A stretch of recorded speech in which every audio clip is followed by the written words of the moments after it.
Bonsoir, on va continuer avec les motifs de la foi. Au nom du Père et du Fils et du Saint-Esprit, ainsi soit-il. Notre Père qui es aux cieux, que votre nom soit sanctifié, que votre règne arrive, que votre volonté soit faite sur la terre comme au ciel.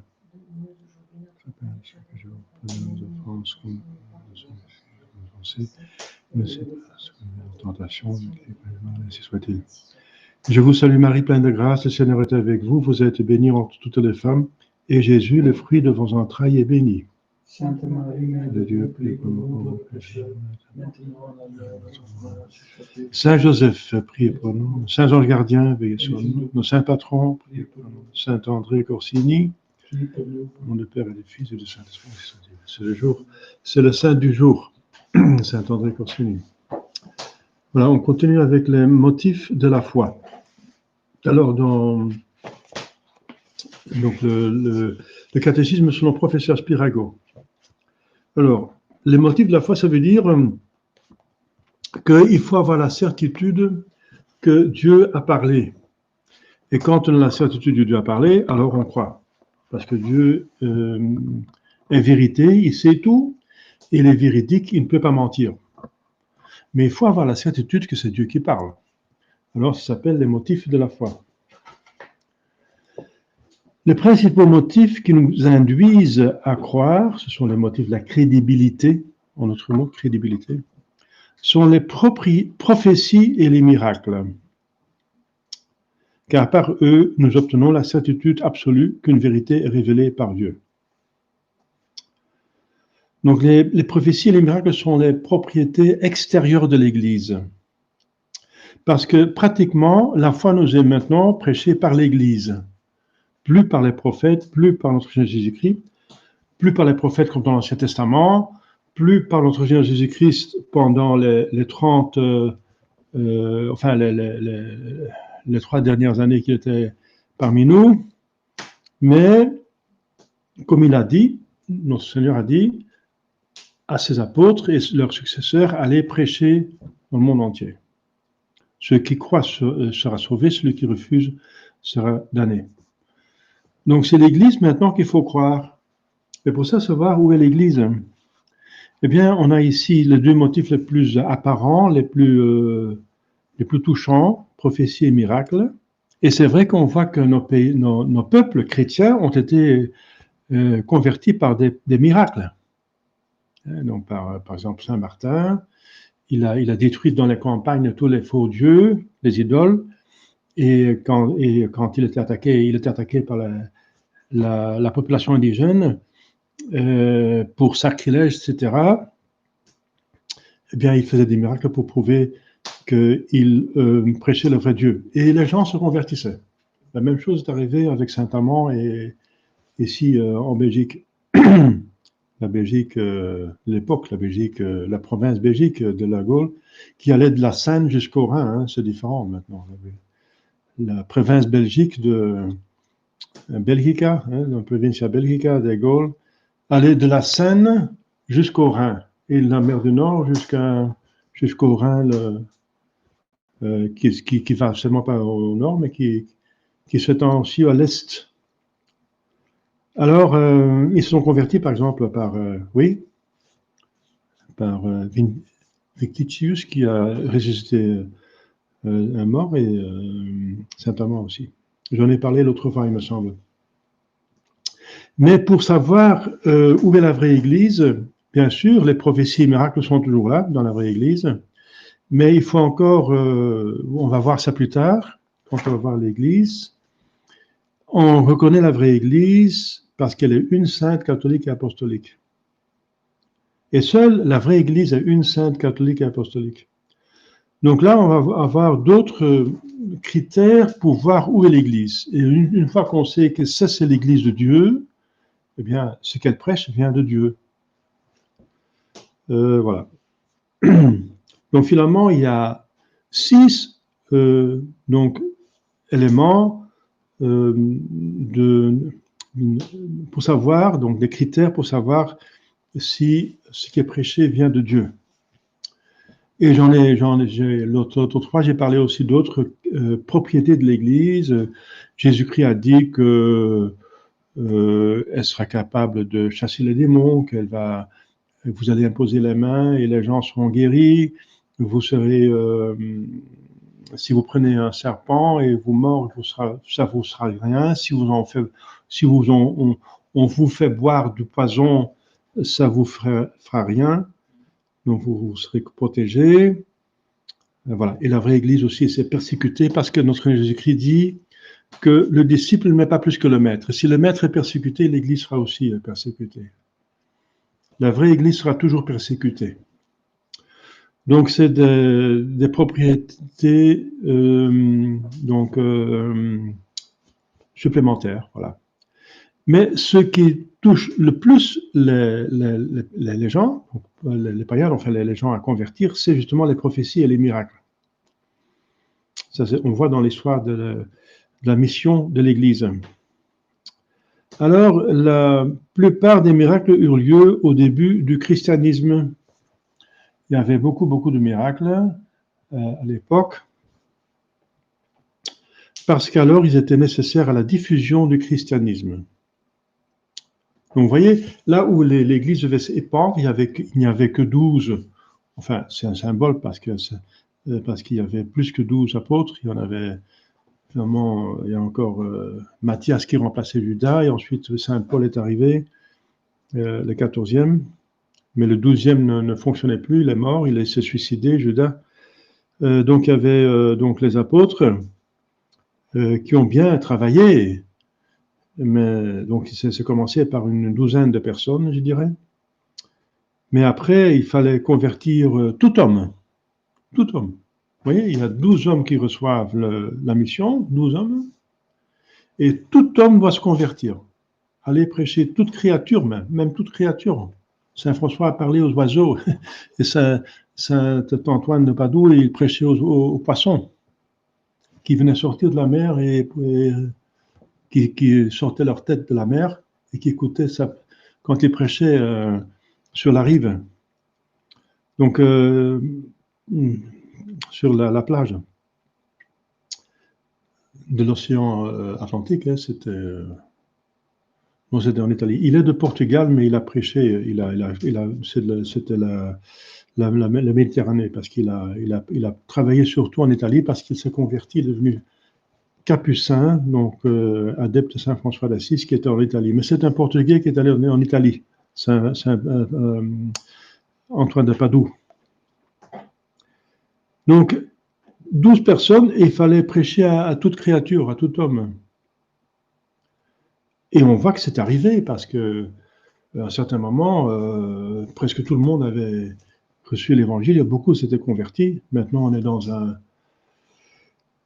abandon de la foi, mais on voit les conséquences énormes du christianisme. On voit encore cette civilisation qui continue jusqu'à présent. On voit les monuments, on voit la littérature, on voit...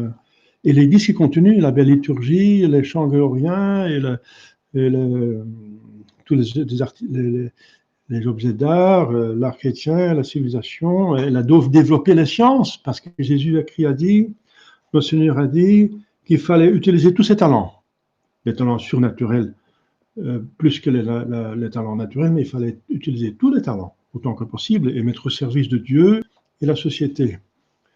Donc on a développé comme ça une civilisation, une chrétienté, qui maintenant encore attire beaucoup l'admiration de tout homme, qui pense encore droitement. Hein. Il y a je ne sais pas combien de millions de touristes qui viennent encore visiter la basilique de Saint-Pierre et Paul. De Saint-Pierre et de Paul, donc les basiliques de Rome. Et j'ai parlé lors de la fête des rois mages de la basilique de Cologne. Il y a plus d'1 million de personnes qui viennent visiter. C'est quelques petits exemples, n'est-ce pas?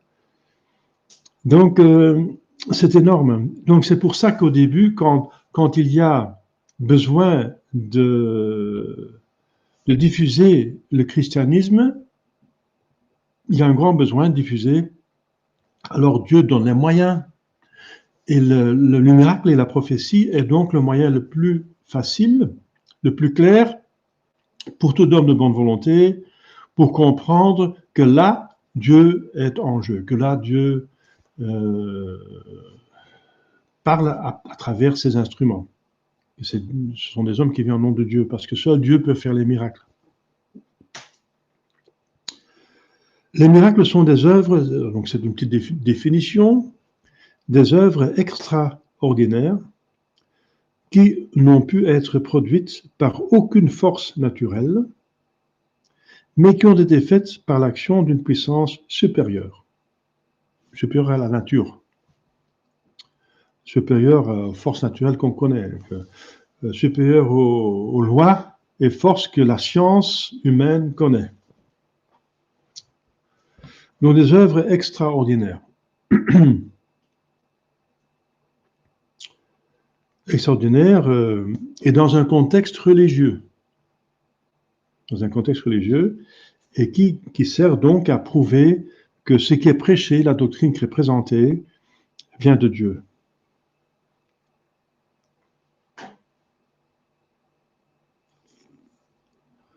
Donc, ce sont des choses extraordinaires qui dépassent les forces de la nature.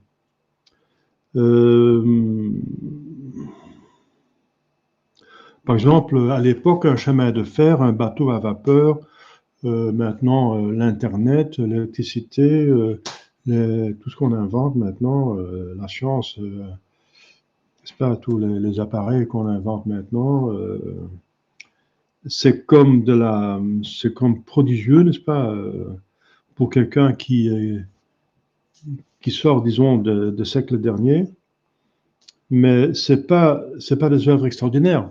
On peut les expliquer par les forces naturelles. Donc il ne s'agit pas de ça. Quoi, je viens de dire que le christianisme a provoqué quand même cela, n'est-ce pas? Elle a construit, elle a motivé et donné aussi la grâce, n'est-ce pas? Parce que la grâce élève la nature pour faire une civilisation, et cette civilisation, elle a fait tout ce que vous connaissez maintenant, et aucune autre civilisation l'a fait, n'est-ce pas? Par exemple, aux Indes, en Inde, on est né paria dans la rue, il faut mourir paria dans la rue. On n'a pas le droit de développer ses talents. On n'a pas le droit, il faut rester dans sa gouttière, on est né. Donc c'est du fatalisme, n'est-ce pas? Et d'autres religions, n'est-ce pas, comme les religions diaboliques, nuisent à l'homme. Le diable ne va pas faire du bien à l'homme. Quand on vénère le diable, comme dans le vaudouisme, n'est-ce pas, africain, et le chamanisme asiatique, il ne va pas développer le bien-être humain, vous comprenez ça, hein? Le diable va donner quelques avantages pour tromper les gens, et ensuite il va nuire autant que possible. Il va causer des guerres, des haines, des risques, tout le bazar, des catastrophes, des maladies, etc. Donc, et si on voit par exemple la soi-disant civilisation, l'Amérique centrale, qui a été découverte par Colomb, c'était l'horreur, n'est-ce pas, des sacrifices humains. Donc, voilà. Et ça, ce n'est pas béni par le bon Dieu, mais c'est puni par le bon Dieu. Ce sont des péchés qui crient vengeance et qui sont punis. Donc, ça évite, ça empêche qu'une civilisation se développe. Elle est plutôt punie par Dieu au lieu qu'elle soit bénie par Dieu. Donc, il y a un professeur Konieczki, un Polonais, qui est un sociologue renommé, enfin en Pologne en tout cas. Il a fait une étude de toutes les civilisations de l'histoire humaine, il a pris des critères, il a prouvé que seule la civilisation chrétienne catholique, même pas byzantine, n'est-ce pas, schismatique, mais catholique, est la seule qui atteint autant et réalisé autant de critères. La seule. Donc c'est déjà aussi, c'est pas un miracle, mais c'est quand même un indice. C'est un indice parce qu'on connaît l'arbre à ses fruits. Des bons fruits, donc un bon arbre. Mais ça prend du temps. Mais il y a des personnes qui sont converties par rapport à des chefs-d'œuvre de christianisme. Je connais des scénaristes qui ont été attirés par le chant grégorien. Le chant grégorien qui était encore une merveille. Il y a des professeurs japonais qui utilisent le grégorien comme moyen de thérapie pour des gens, des malades nerveux. C'est parce que ça donne du calme. Même si on ne croit pas, il a même un effet naturel. Même naturel. Parce que la grâce est donnée dans la nature, est infusée dans la nature. C'est la base de la grâce, c'est la nature. Donc, les miracles sont des œuvres extraordinaires dans un contexte religieux. Par exemple, à Lourdes, c'est un contexte religieux. Et donc, qui ne peuvent être produits par aucune force naturelle. À Lourdes, il y a un bureau médical qui sont sous la direction du docteur Mangeant-Pian. C'est un Arménien, je pense, enfin d'origine. Mais il y a plusieurs docteurs d'autres confessions et d'autres religions. Et donc, ils doivent... alors, ils procèdent de manière scientifique. Ils constatent qu'il y a une maladie incurable chez une certaine personne et que cette personne est allée à Lourdes, là, elle est venue prier à la Sainte Vierge, et tout d'un coup, sans autre médicament, sans aucune intervention médicale ou un moyen naturel, la personne est guérie totalement, définitivement et définitivement. Parce qu'elle va revenir l'an après, 6 mois après, 1 an après, 2 ans après, pour se laisser contrôler si cette personne est toujours guérie. Et alors, seulement après des années, on déclare que cette personne a été guérie de manière inexplicable. Ce bureau médical ne va pas parler de miracle. Ils ne vont pas dire d'où ça vient, mais ils vont dire d'où ça ne vient pas. Ils vont dire que ça ne vient pas de la nature, de la force humaine, qu'il n'y a aucune explication naturelle possible. Et que plus jamais dans l'avenir, on pourra trouver une explication. Par exemple, il y a une femme sicilienne, elle a été sur la télévision italienne, et je l'ai vue, j'ai même enregistré l'émission, et elle dit qu'elle n'a pas de pupille. Donc officiellement, elle ne peut pas voir, elle est incapable de voir. Mais elle a été guérie par le Padre Pio, qui a prié sur elle, elle a été guérie. Mais ce qui est spécial, c'est qu'elle n'a toujours pas de pupille. Mais à partir de la prière du Padre Pio, elle voit. Mais elle voit sans pupille. Donc c'est un miracle spécial, c'est un miracle constant. Constamment. C'est un miracle continuel. Donc officiellement, elle n'est toujours pas. Ce n'est pas des pupilles qui sont restaurées. Ce sera un miracle donc unique, enfin une fois un miracle, donc au moment qu'elle est guérie. Mais ça, c'est continuellement, à chaque fois qu'elle voit, c'est un miracle. C'est un miracle continuel. Et ça, c'est un miracle très, très, très fort. Parce qu'il n'a toujours pas de pupille. Les scientifiques le constatent, n'a pas de pupille. Et normalement, c'est impossible de voir. Et elle voit tout. Elle peut dire, voilà, je vois ça, c'est telle et telle couleur. Donc, elle prouve qu'elle voit.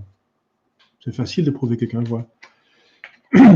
Elle a vécu longtemps, peut-être qu'elle vit toujours, je ne sais pas, je n'ai pas recherché, mais disons que il y a 15 ans, qu'elle vivait toujours.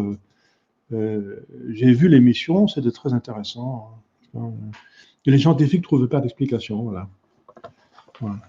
Un exemple d'un miracle, donc, avec aucune explication. Et c'est pas possible que dans l'avenir, on trouvera une explication. C'est comme ressusciter un mort, ou la création de matière. La création de matière. Il y avait une statue qui a pleuré à Mars Mechelen, il y a 20 ans. Il y a un docteur qui l'a examiné, c'est un radiologue, il a examiné la statue partout, il l'a mis dans un vacuum. Il a vu que dans le vacuum, quand même, il y a encore des larmes qui se produisaient. Il disait, je suis confronté avec le phénomène création de matière. Création de matière. Cette eau vient de nulle part. Elle est dans un vacuum. Ce n'est pas de la condensation. Il n'y a pas de tuyau à l'intérieur de la statue, parce qu'il a pris en photo radiographique X, des rayons X. C'est impossible. C'est pas possible que l'eau se fasse comme ça.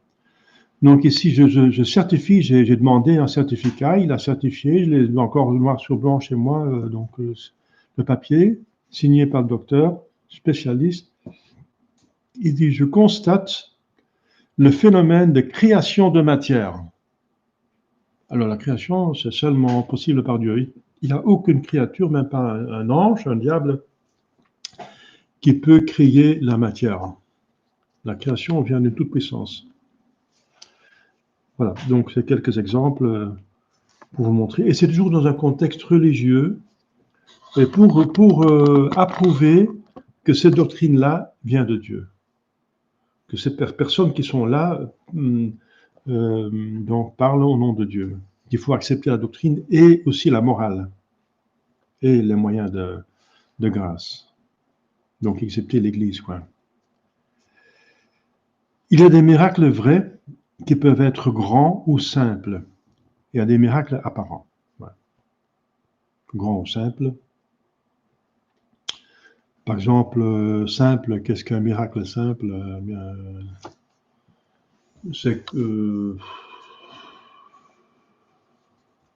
quel exemple on pourrait donner?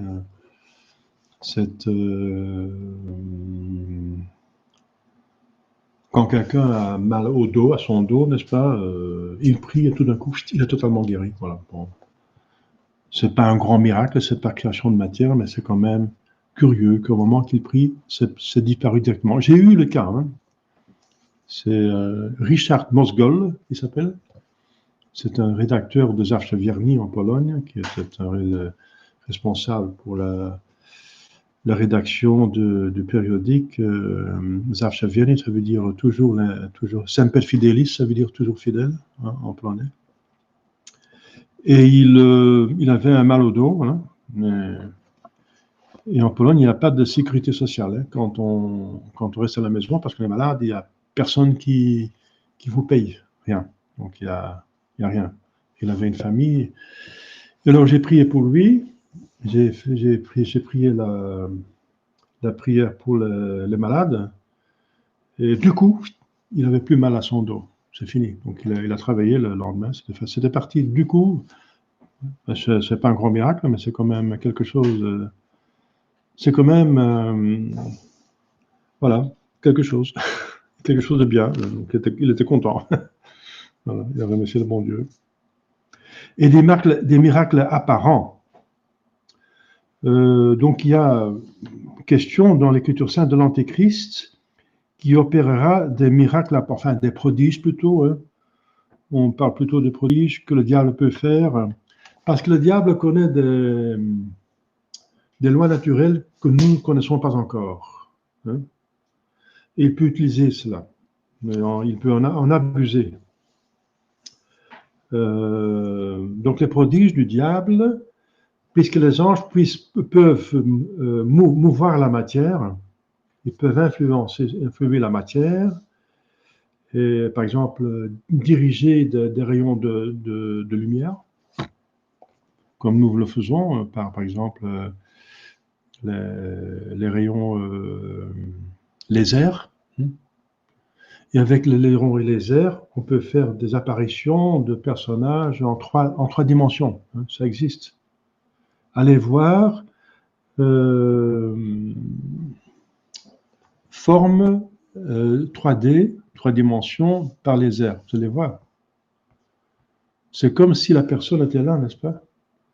Avec aussi l'audio. On passe pas seulement la personne, on peut tourner autour, c'est en 3 dimensions, et elle bouge et elle parle. Mais seulement la personne se trouve à 1000 km plus loin, et c'est une projection laser. Et ça existe actuellement. Si l'homme est capable de le faire, d'autant plus un ange, qui connaît encore plus les lois de la nature. Donc ce ne sont pas des miracles, ce sont des prodiges, des manipulations de forces de la nature qu'on ne connaît pas encore. Donc l'Antéchrist opérera des miracles apparents par l'emploi des moyens naturels. On pourrait de la même façon expliquer les prétendues disparitions des victimes sur les autels païens, la prétendue métamorphose d'Iphigénie en biche, etc. Benoît XIV en a parlé, saint Thomas d'Aquin aussi. On voit dans Exode 7 que saint Moïse fait des miracles. Par exemple, son bâton qu'il a reçu de Dieu, le bâton, change en serpent.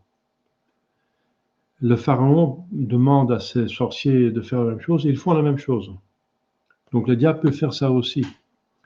Seul, le serpent de Moïse mangeait le serpent des sorciers. Donc ça veut dire que Dieu était plus fort que le diable. Mais le diable peut faire des prodiges en manipulant des forces de la nature. Mais ce n'est pas des vrais miracles. Ce n'est pas des choses qui sont au-dessus de la force de la nature. Dieu produit donc des miracles pour des motifs suivants. Pour prouver la mission divine de ses envoyés et la vérité de leur doctrine, pour révéler la sainteté d'un défunt, pour qu'il soit vénéré comme saint. Donc il fait des miracles pour qu'avant qu'il y ait une béatification, une canonisation de saints, il faut des miracles. Ou bien pour révéler sa bonté et sa justice. Sa bonté parce qu'on a besoin de quelque chose. Par exemple, il y avait à l'époque une église qui était construite, l'architecte s'était trompé, il y avait une partie de l'église ne pouvait pas être réalisée parce qu'il y avait une montagne qui commençait là. Alors Grégoire, le thaumaturge, il a prié, il a déplacé la montagne. Littéralement, comme notre Seigneur Jésus-Christ a dit, que si vous croyez et vous ne doutez pas, vous êtes capable de déplacer les montagnes. Eh bien, Grégoire, le thaumaturge, il a fait littéralement. Littéralement. Donc c'est une bonté de Dieu qui veut nous aider, n'est-ce pas, de nos besoins. Et sa justice, oui, par exemple, la destruction de Sodome et Gomorrhe par une pluie de soufre, c'est aussi un miracle, que seuls ces lieux-là ont été détruits par une pluie de soufre, c'est sa justice. Dieu ne peut pas permettre des miracles pour soutenir l'erreur.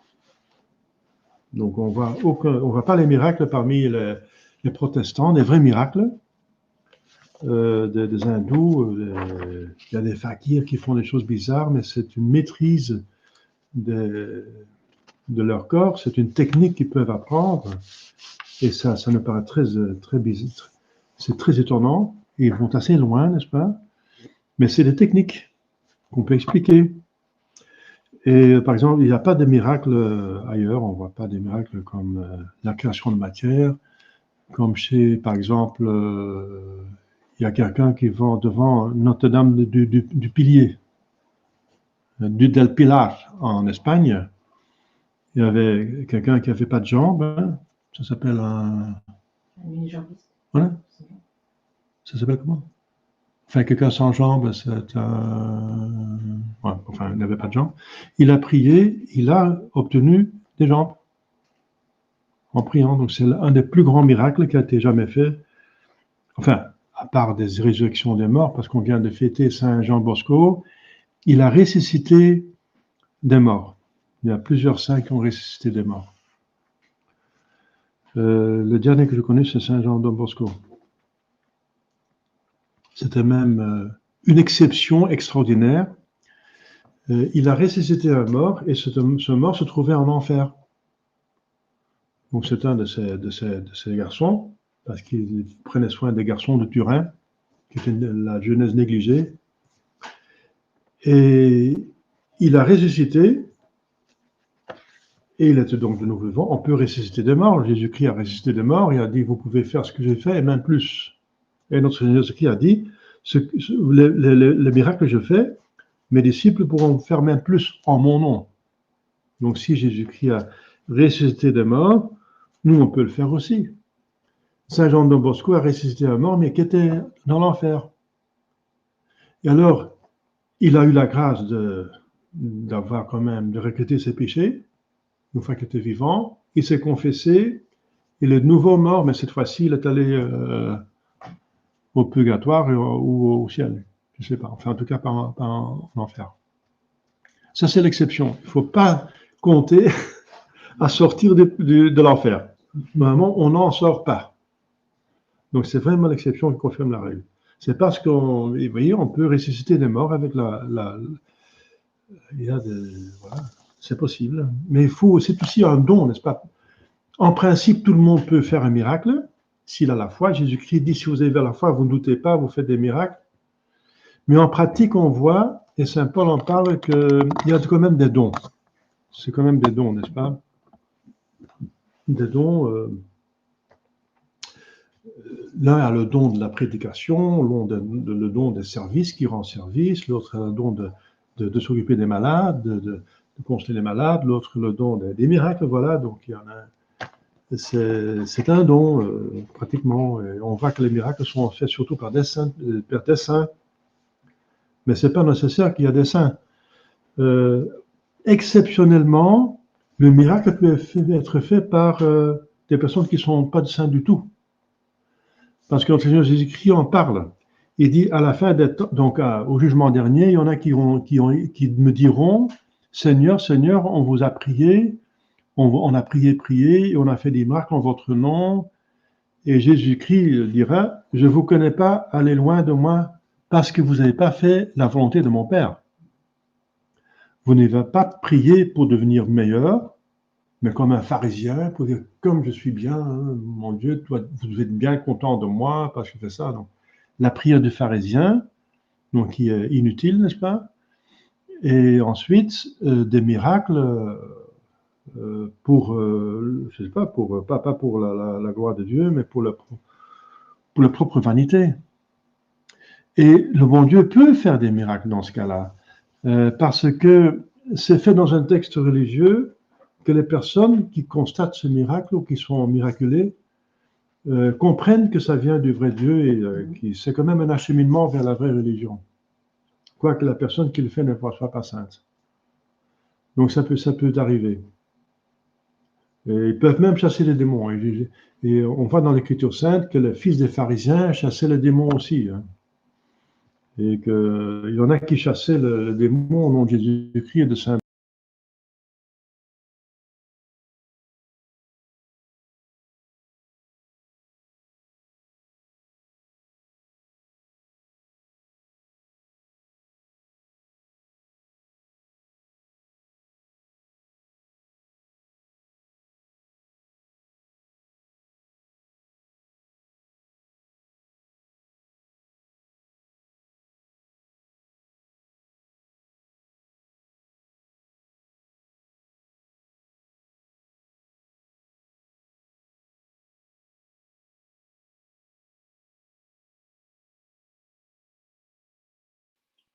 Oh là là.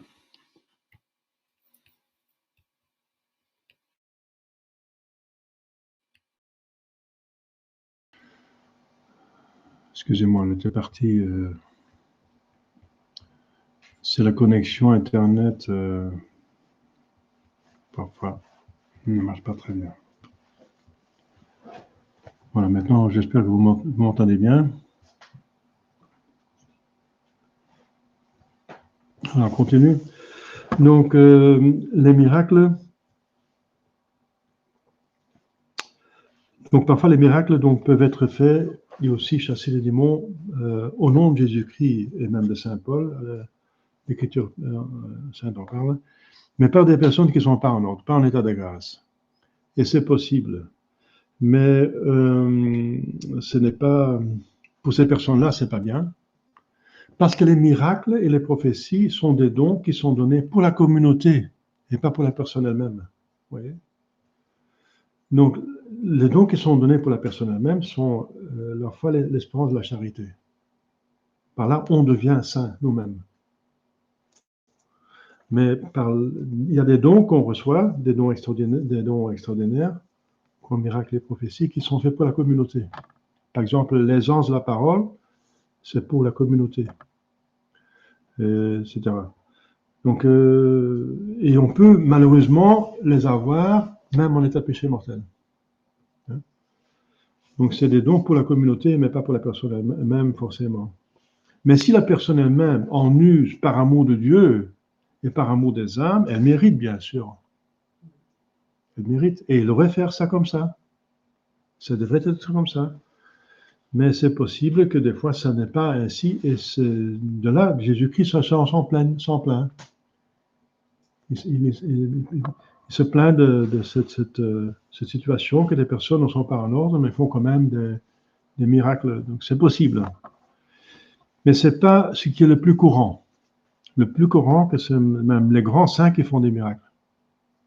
Comme Padre Pio, c'est le dernier que j'ai connu, pas personnellement, mais quand même, il était très connu. Donc il a fait beaucoup de miracles. Donc les prophéties sont donc en règle générale une preuve de la mission divine du prophète. En règle générale. Donc il y a des exceptions qu'on vient d'en parler. Mais même les miracles qui sont faits par des personnes qui ne sont pas saintes servent encore pour le bien. Parce que c'est quand même finalement Dieu qui le fait, n'est-ce pas? Voilà. Est-ce qu'il y a des questions? C'est un chapitre qui est terminé. Enfin, on peut dire la même chose des prophéties. Hein. Donc, dans l'Église, il y aura toujours des miracles et des prophéties. Les prophéties les mieux connues, c'est par exemple les prophéties de Fatima, qu'il y aura une guerre mondiale, une deuxième guerre mondiale, qu'il y a des évêques qui vont se réinsurger les uns contre les autres. On a vu ça pendant le Concile Vatican II. Il y avait 2500 évêques et 2500 évêques, il y avait 250 des libéraux et des francs-maçons et 250 évêques qui étaient bien instruits, qui agissaient contre les hérésies. Et ensuite, après le concile, il n'y avait que deux évêques qui ont continué la résistance. Donc, c'était une catastrophe. C'est une crise d'évêques et de papes. Et la Sainte Vierge a fait pas mal de prophéties. Par exemple, la Sainte Vierge à la Salette a fait des prophéties jusqu'à la fin des temps. Hein. Jusqu'à la fin des temps. Donc ça va. On appelle ça l'apocalypse de la Sainte Vierge. La Salette. Pas de questions? D'accord. Tant mieux. C'est que si vous pouvez poser des questions en écrivant à droite le texte. Bien, on peut continuer avec, si vous voulez, on a encore un peu de temps, avec le chapitre suivant, c'est l'absence et perte de la foi chrétienne. Alors, ça c'est dramatique plutôt. Donc, parce que, voilà, sans la foi, on se perd. On perd pas seulement la foi, mais on perd la vie surnaturelle. La foi chrétienne est le chemin du ciel. Tous, hélas, ne s'y trouvent pas et marchent dans la fausse voie. Non pas la foi chrétienne, les hérétiques, les infidèles.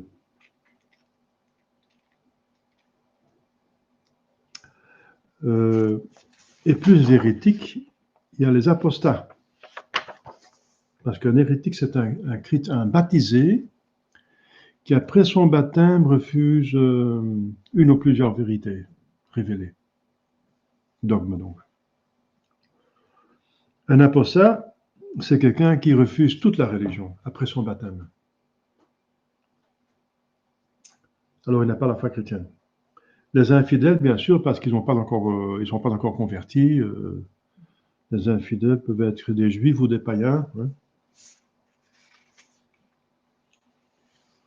Et pour être hérétique, il ne faut pas seulement rejeter telle ou telle vérité révélée, mais aussi opiniâtrement. Donc on parle alors d'hérétique formel. Si on n'est pas encore opiniâtre, on n'a pas eu l'occasion d'être averti par les autorités ecclésiastiques, on est hérétique matériellement parlant. Mais il faut prendre déjà des mesures contre l'hérétique matériellement parlant, même s'il n'a pas encore péché, peut-être qu'il ne se rend pas compte qu'il est hérétique.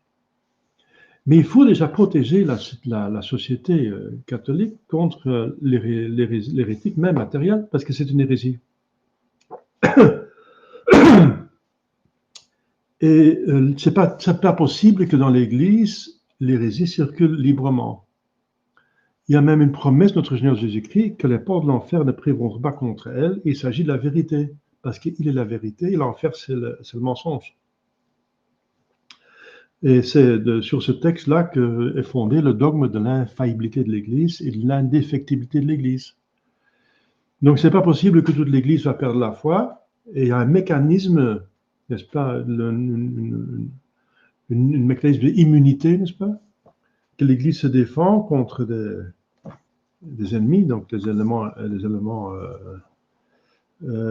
disons des virus maintenant, on peut parler des virus, donc ce qui attaque, donc c'est des maladies mortelles même, et donc elle se défend, elle doit se défendre, et par exemple les prêtres, les curés, les évêques, le pape, doivent directement agir quand on décerne un hérétique, même s'il est encore hérétique matériellement parlant. Il n'a pas encore eu l'occasion. Donc on va directement le mettre en quarantaine, directement protéger la société humaine, la société chrétienne. Et ensuite, c'est pour protéger la foi de l'Église. Et ensuite, on va s'occuper aussi de l'hérétique parce qu'il a quand même une arme mortelle. On va essayer de le mettre sur le bon chemin. On va parler avec lui, on va lui expliquer la vraie foi avec des arguments, l'écriture sainte, tradition, avec des preuves. Et s'il n'accepte pas, on va encore faire un deuxième essai. Et après, s'il refuse après 2 essais, même Saint Paul le dit, n'est-ce pas? C'est dans l'écriture sainte, même Saint Paul le dit, c'est dans le droit canon, on le jette en dehors de l'Église. On l'excommunie. Il est en dehors de l'Église. Donc, s'il est hérétique matériellement parlant, il dit une hérésie. Par exemple, il dit qu'il y a 4 personnes en Dieu. J'ai connu une personne qui disait que Saint Joseph, non, il ne disait pas les 4 personnes, mais il dit que Saint Joseph est l'incarnation du Saint-Esprit. C'est très pieux, mais c'est totalement faux. C'est pas honorer Saint Joseph. Saint Joseph est scandalisé par cela, donc c'est pas rendre service à Saint Joseph de dire qu'il est l'incarnation du Saint-Esprit. Donc c'est une hérésie, c'est hérétique. Alors on essaie d'expliquer, et si la personne refuse, eh bien c'est fini, on la met dehors. On la met déjà en quarantaine, on avertit les personnes que c'est une hérésie, et on l'interdit de parler, on interdit les livres qu'il a écrits, et ensuite on va parler avec lui pour essayer de le convertir. Parce que j'insiste là-dessus, parce que j'entends des personnes dire « Oui, mais il ne se rend pas compte que tu es hérétique, donc il faut se laisser faire. » Non. Non. C'est pas parce que quelqu'un ne sait pas qu'il a la lèpre qu'on va le laisser circuler dans la société. Il a la lèpre. Donc on va le mettre en quarantaine parce que nous savons qu'il a la lèpre, même si lui dit non, j'ai pas la lèpre. Mais nous avons les preuves qu'il a la lèpre. Eh bien, on va le mettre en quarantaine, on ne va pas permettre qu'il circule, même si lui, il n'accepte pas qu'il a la lèpre. Vous comprenez? Donc, même si la personne ne se rend pas compte, c'est Vatican II, il faut supposer que tout le monde a des bonnes intentions, on va être gentil avec les protestants, les anglicans, tout le monde, n'est-ce pas? Tout le monde de bonne volonté. Ils sont nés dedans, vous comprenez, c'est les ancêtres qui ont péché, mais eux, ils ne savent pas. Oui, possible, qu'ils ne sont pas coupables. Mais objectivement parlant, ils sont dans l'erreur, ils diffusent l'erreur, et il faut protéger l'Église contre l'erreur. Donc il faut continuer la censure, etc. Jean 23 abolit, Paul VI ont arrêté la censure, mais c'est la catastrophe. C'est arrêter le système immunitaire. Alors on a le sida, hein. Donc on a le sida, et le sida, Mons Lefebvre a poussé la comparaison un peu plus loin. Il a dit l'Église flirte maintenant, enfin les gens de l'Église flirtent avec d'autres religions, avec d'autres dieux, et dans l'Ancien Testament, c'est considéré par Yahvé comme un adultère. Israël, tu es d'adultère parce que tu fréquentes d'autres dieux, n'est-ce pas? Et qui considère Israël, donc l'Église, comme son épouse. Eh bien, si on fait si on a des relations, n'est-ce pas, avec n'importe qui, n'importe quoi, on contracte le sida. Et le système immunitaire s'en va. Eh bien l'Église conciliaire, n'est-ce pas, a commencé à flirter avec d'autres religions, on respecte d'autres religions, donc d'autres dieux, et elle se défend plus contre les hérésies, la sida, donc voilà, elle est quasiment morte maintenant. Hein. La secte conciliaire est quasiment morte, il n'y a plus rien de catholique maintenant. Hein, on fait ça entre parenthèses. Mais c'est important parce que l'hérésie, c'est le ravage par excellence, enfin, par excellence, mais dans le mauvais sens actuel. C'est la cause de la crise de l'Église, c'est l'hérésie de Vatican II. Le poisson commence à pourrir par la tête et tout ce que vous voyez comme dégringolade maintenant, ce qui se passe à Rome, c'est la suite des hérésies de Vatican II. Jean-Paul II et Bergoglio ne font que appliquer Vatican II. Moi, je peux prouver que tout ce que Bergoglio fait, c'est dans Vatican II. Il fait rien. Il est obéissant, n'est-ce pas? Il est très obéissant, mais à une fausse autorité, n'est-ce pas? Voilà. Donc, mais pour avoir le péché d'hérésie, il faut être opiniâtre. Mais avant d'avoir ce péché, on peut être hérétique et quand même très dangereux pour la société. Donc, il faut déjà que les autorités prennent des mesures pour mettre à part. J'entends par voie des prêtres, même la tradition dit oui, mais monsieur l'abbé, n'allez plus doucement parce que les gens sont de bonne intention, voilà, il faut pas trop. Oui, mais il faut protéger la paroisse contre ces personnes. Ils sont en train de diffuser leurs erreurs, des tracts et des livres, etc. Il y a une personne qui diffusait des erreurs d'un certain Lorbert, en Hollande. C'est un ésotérique, n'est-ce pas, condamné par l'Église, mais il a fait des écritures magnifiques, hein, c'est très beau à lire, mais c'est un poison. C'est très. Et la femme diffusait, et le prêtre disait, oui, monsieur l'abbé, il est de bonne intention. Oui, peut-être bien, oui, mais il faut protéger la paroisse contre l'hérésie, quand même, au nom de Dieu, au nom de Jésus-Christ, n'est-ce pas? Donc on protège. Donc, et en plus, la communauté a priorité à l'individu. Donc, s'il faut choisir entre le bien commun ou le bien particulier, il faut toujours choisir pour le bien commun. Eh bien, le bien commun, c'est que l'hérésie ne circule pas dans la paroisse. Et le bien particulier, c'est qu'on va traiter la personne de manière gentille, de manière appropriée, qu'elle accepte, qu'elle a plus de chances d'accepter vos remarques le plus possible. Oui, bien sûr. On va se mettre avec elle, dire voilà, nous sommes intéressés, nous faisons ça par amour de votre âme, respect de votre âme. On peut prouver ce que nous on enseigne, ça vient de Dieu, n'est-ce pas? Et que vous êtes en contradiction avec la révélation de Dieu. Donc il faut laisser cette erreur, n'est-ce pas? Donc il n'y a pas de déshonneur de quitter une erreur. Au contraire, c'est un acte d'humilité, tout le monde va l'apprécier. Vous n'allez pas perdre visage, pas perdre façade. Au contraire, tout le monde va apprécier votre acte d'humilité, n'est-ce pas? Tout le monde peut se tromper, etc. Parce que derrière l'hérésie, il y a souvent l'orgueil. Hein. Saint Pie X le dit, il dit je ne comprends pas, donc je n'accepte pas. C'est l'orgueil de l'intelligence qui va juger de Dieu, n'est-ce pas? Il y a des vérités qui sont au-dessus de notre capacité de comprendre. C'est pas contre la raison, mais c'est au-dessus de la raison. Eh bien, presque toute hérésie a comme source « je ne comprends pas, donc j'accepte pas ». Ça veut dire que votre raison est au-dessus de tout, au-dessus de Dieu même. C'est l'orgueil. Voilà. Donc, mais pour être dans la personne, dans le péché d'hérésie, il faut être averti 2 fois par des autorités, et ensuite, l'Église vous met dehors, vous êtes dans l'excommunication à cause d'hérésie. Mais avant ça, il faut déjà directement que les évêques et les curés agissent directement pour protéger l'Église contre l'hérésie et mettre à part, les isoler, n'est-ce pas, les personnes et qui professent des doctrines, des théories hétérodoxes.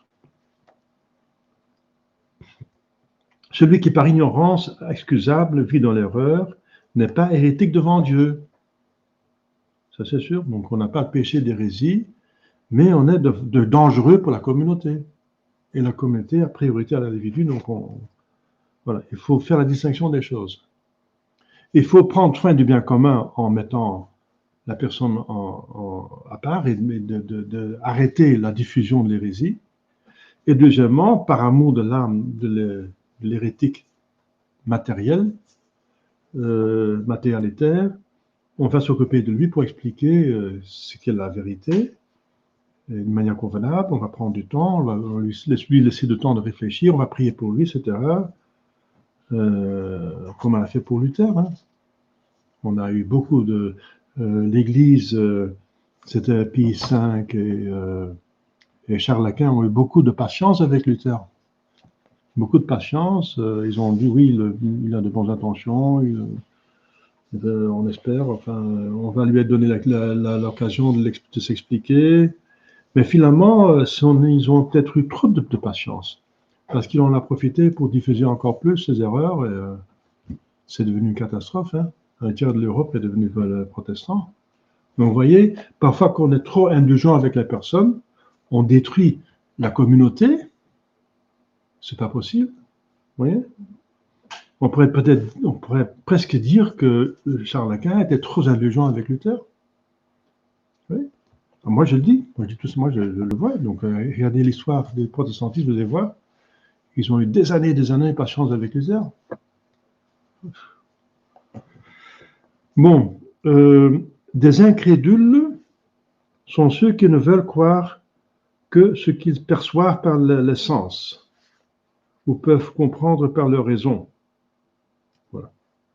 Donc Thomas était incrédule. Et après seulement il est devenu Saint Thomas. Il s'est rattrapé après. Il ne voulait pas croire pardon, à la résurrection avant d'avoir mis ses doigts dans les plaies des mains et sa main dans le côté du Christ. Saint Jean, chapitre 20. Eh bien, beaucoup d'hommes lui ressemblent. Il y en a qui disent, je vais seulement croire quand je l'aurai vu. Mais alors, c'est plus la foi. La foi, c'est justement accepter ce qu'on ne voit pas. Mais parce que le témoin est crédible, eh bien, notre Seigneur Jésus-Christ était crédible. Il a prouvé qu'il était Dieu par tant de miracles que Thomas avait vus de ses propres yeux, ça. Donc, une fois que Jésus-Christ a prouvé qu'il était Dieu, alors il fallait croire à ses prophéties. Je vais être mis à mort. Le troisième jour, je vais ressusciter. Il avait répété ça. Il avait dit. Alors, à ce moment-là, on n'a plus le droit de douter. Il avait tous les motifs de crédibilité. Voilà. C'est pour ça que notre Jésus-Christ dit, bienheureux ceux qui n'ont pas vu. Mais c'est la condition qu'on a eu les motifs de crédibilité, hein, parce que sinon on peut être trop crédule. On peut être trop crédule aussi, on ne peut pas comprendre le premier venu. Hein.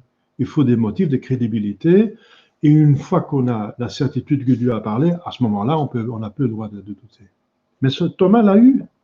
Pendant 3 ans, il a eu les preuves de la divinité de Jésus-Christ, donc il n'avait pas le droit de douter. L'incrédulité a très souvent sa source dans l'immoralité. Ah oui. Je ne crois pas, c'est facile, hein, qu'il y a des personnes athées. Finalement, personne n'est vraiment athée. Saint Paul le dit. C'est dans l'Épître aux Romains. Parce que tout le monde, toute personne, dès la création du monde, dit-il, dès le début, peut savoir facilement, en considérant tout ce qui existe, qu'il y a un créateur qui existe. Donc le athée n'existe pas. Sinon, c'est un malade mental. Mais pourquoi tant de gens se disent athées? Parce que c'est facile. Alors ils ne doivent pas se justifier qu'ils sont dans l'immoralité. Mais justement, ils ne veulent pas croire à Dieu, ils ne veulent pas avouer qu'ils croient en Dieu. Ils savent que Dieu existe, mais ils ne veulent pas l'avouer pour pouvoir pécher librement. C'est dans l'immoralité que ça se trouve. C'est dans l'Épître aux Romains que tout le monde peut savoir. Donc, des athées sont des menteurs. Ils se mentent à eux-mêmes pour commencer. Et j'ai vu un film, un petit film, n'est-ce pas, qui circule sur YouTube. C'est un Indien, il me semble, et qui dit qu'il était dans l'avion, il était athée. Il dit, j'étais athée jusqu'au moment que l'avion où j'étais, il commençait à tomber et que je m'apercevais que j'étais en train de prier. C'était un athée convaincu, mais quand il se voit devant la mort, il commence à prier quand même. Voilà. Donc c'est la preuve que personne n'est vraiment athée. Sinon, l'intelligence ne fonctionne pas. Parce qu'on voit que tout existe et il n'y a rien qui vient de rien et la cause est proportionnée à l'effet. Et l'effet est énorme. Voilà, c'est clair. Sinon, on est fou, tout simplement. On perd facilement la foi chrétienne. On la perd facilement et on est dans la perte de la foi. On est dans le temps d'apostasie maintenant, malheureusement. Jusqu'à ce que les châtiments vont convertir les gens et ils vont prier, alors la chrétienté va revenir, selon toutes les prophéties, n'est-ce pas? Et selon la théologie aussi, n'est-ce pas? Ce sont des lois théologiques. On perd facilement la foi chrétienne, premièrement, quand on est indifférent vis-à-vis de la foi. La tiédeur mène au péché mortel. La tiédeur, c'est un péché véniel, mais c'est très dangereux. L'indifférence, si on est indifférent à la grâce va s'arrêter. Parce que Dieu ne veut pas gaspiller sa grâce. Donc on n'a pas la grâce, et la foi, c'est une grâce. Donc si on gaspille la grâce de la foi, Dieu va finir par ne plus la donner. Deuxièmement, quand on doute volontairement à des vérités de la foi. C'est encore pire, on n'est pas indifférent, mais on doute volontairement. Pour pouvoir pécher, justement. Souvent, c'est ça. Hein. Pourquoi on doute? On n'a pas de raison pour douter, parce que la doctrine est magnifique. Dieu nous présente un ciel. Tout le monde veut aller au ciel. Mais qu'est-ce qui est le problème? C'est les commandements de Dieu qu'il faut tenir. C'est la facture qu'il faut payer, n'est-ce pas? Alors, si on ne veut pas payer la facture, on rejette tout le reste et on se ment à soi-même. Quand on doute volontairement des vérités de foi, c'est grave. Troisièmement, quand on lit des livres, des journaux, et maintenant on regarde Internet, etc., des médias, tous les moyens d'information hostiles à la religion. Donc c'est un péché mortel de mettre sa foi en danger parce que la foi est le fondement de la religion.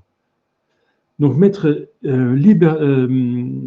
volontairement en danger sa foi est un péché mortel. Donc ça j'insiste parce qu'il y a Internet qui est dans notre poche, hein, notre portable. Maintenant, il y a des gens qui vivent et qui dorment. On disait, dans cet acte de foi, je vais vivre et mourir. Dans cet acte d'amour, je vais vivre et mourir. Dans cette espérance, maintenant, on dit avec mon portable, je vais vivre et mourir. C'est horrible, n'est-ce pas? Les gens sont mariés avec leur portable plus avec leur femme. Hein, parce que la femme, on la laisse à la maison, mais le portable, on mène à un bureau. Et c'est toujours là, enfin, vous savez, c'est devenu une extension de notre corps et notre esprit. On est presque un hybride, n'est-ce pas? On est presque devenu, c'est peut-être un mariage avec une machine. C'est presque comme une puce qu'on implante à l'intérieur du cerveau, hein, et qu'on voit l'écran d'Internet devant les lunettes. C'est déjà comme ça, hein. Google a déjà fait, il me semble, Microsoft. Donc, eh bien, c'est presque ça. Hein. Eh bien, à chaque fois, c'est un péché mortel, objectivement parlant. Hein. Objectivement parlant, quels sont ça? Quand on lit des textes, on voit un film, etc., qui est hostile à la religion, à la vraie religion. La vraie religion. Et la vraie religion est sédevacantiste en ce moment. C'est une erreur, c'est un acte schismatique d'accepter un antipape comme pape. Et le schisme, c'est un péché mortel encore. C'est schismatique d'accepter un antipape comme pape, comme c'est schismatique de refuser un pape, un vrai pape comme pape. C'est cette définition du schisme, n'est-ce pas? Voilà. C'est contraire à la tradition de dire que un pape ne perd pas la papauté par une hérésie. Vatican I l'a dit clairement, dans une commission théologique, dans un concile qui est infaillible, en 1870, si un pape dit une hérésie publique, il perd sa papauté ipso facto, par la fait même. Voilà. Donc si on rejette ça, on rejette Vatican I, le concile infaillible. Donc on ne peut pas... donc on perd la foi facilement, ou on la met en danger, quand on lit des livres ou des journaux, où on voit des textes, des films, etc., tout ce que vous voulez, maintenant c'est des TikTok, vous savez, TikTok c'est ça, hein? Enfin, on a Twitter, il y a des dizaines de manières maintenant pour atteindre l'homme par l'écran, pas un grand écran, un énorme dans le living ou dans la chambre à coucher, ou bien un tout petit dans votre poche, n'est-ce pas? Il y a même en Amérique des télévisions dans la toilette. C'est pas une blague, n'est-ce pas? Donc c'est plus normal, mais c'est déjà ça s'attaque même au équilibre psychologique, mais ça s'attaque aussi à la foi. Et même des choses qui sont moins dangereuses, moins apparemment, n'est-ce pas? On voit un film. Eh bien, dans quel film, n'est-ce pas? Dans quel film vous voyez des personnes qui agissent comme il faut? Moi, je connais presque aucun film. Parce que quand ils agissent comme il faut, ils doivent aller à la messe le dimanche, ils doivent prier avant et après les repas, et le matin et le soir. Où est-ce qu'on voit ça dans les films? Même des films de héros, on les voit presque jamais aller là. Donc faire ce qu'une personne doit faire, sous péché mortel, et on les considère comme des héros, etc. Donc c'est aussi hostile à la religion dans ce sens que on va s'habituer à un mode de vie qui n'est pas chrétien du tout, n'est-ce pas? C'est considéré comme normal. Mais le pire, c'est que justement, s'il y a des erreurs qui sont diffusées il y en a beaucoup, hein. Il y en a beaucoup qui vont regarder partout des textes, lire des textes des conciliaires, de Saint-Pierre, de trucs messapatchins, de tous ceux qui ont des opinions sur la religion. On n'a pas le droit. Selon le droit canon, c'est 1832, quelque chose comme ça, ou 64, c'est un petit peu dans un environ de 1800. Je peux vous donner les références. C'est donc sur mon site Scaturex. C'est interdit sous péché mortel de publier un texte ou même une image qui a rapport à la religion sans permission de l'Église, de l'évêque ou de son délégué. C'est pas permis. Alors il y en a qui font des blogs, n'est-ce pas, et ils disent n'importe quoi. Bien sûr, on peut témoigner à une personne. On peut parler de la foi à des personnes de sa famille, de ses amis, même dans la rue, partout, sans permission de l'évêque. C'est parce que vous êtes baptisé et confirmé que vous pouvez le faire. Mais une chose, c'est de parler à quelqu'un, et une autre chose, c'est de publier. Si ça a un caractère de publication, il faut la permission de l'évêque. Et si vous êtes dans un groupe où il y a une centaine, 1000 personnes, c'est plutôt une publication, hein, c'est pas un dialogue privé, hein. C'est vraiment, ça devient une publication, publication. Et pour chaque publication, il faut la permission de l'évêque. Si c'est communication à d'autres personnes, oui, plutôt dans la sphère privée, comme je veux dire, ça, vous êtes permis de le faire, c'est très bien. À condition que vous ne mettez pas votre foi en danger, hein. Que vous, plutôt, imposez le bien, ça veut dire la vérité et la vraie foi, que l'autre vous influence dans le mal. Parce que l'amitié, la communication permise, c'est quand il y a une communication de bien. S'il y a une communication de mal, ce n'est pas permis. Donc une amitié doit toujours être une communication de bien. Si une amitié est une communication de mal, c'est une mauvaise amitié qu'il faut arrêter.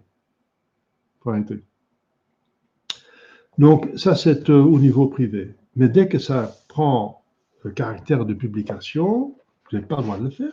Il y a plein de gens qui sont en permission. Moi, j'ai un blog, oui, mais qu'est-ce que ça veut dire? Vous avez permis, vous dites, c'est quoi le bloc? Tout le monde peut aller dessus, et parfois on peut voir qu'il y a pas mal de personnes qui viennent voir. Hein.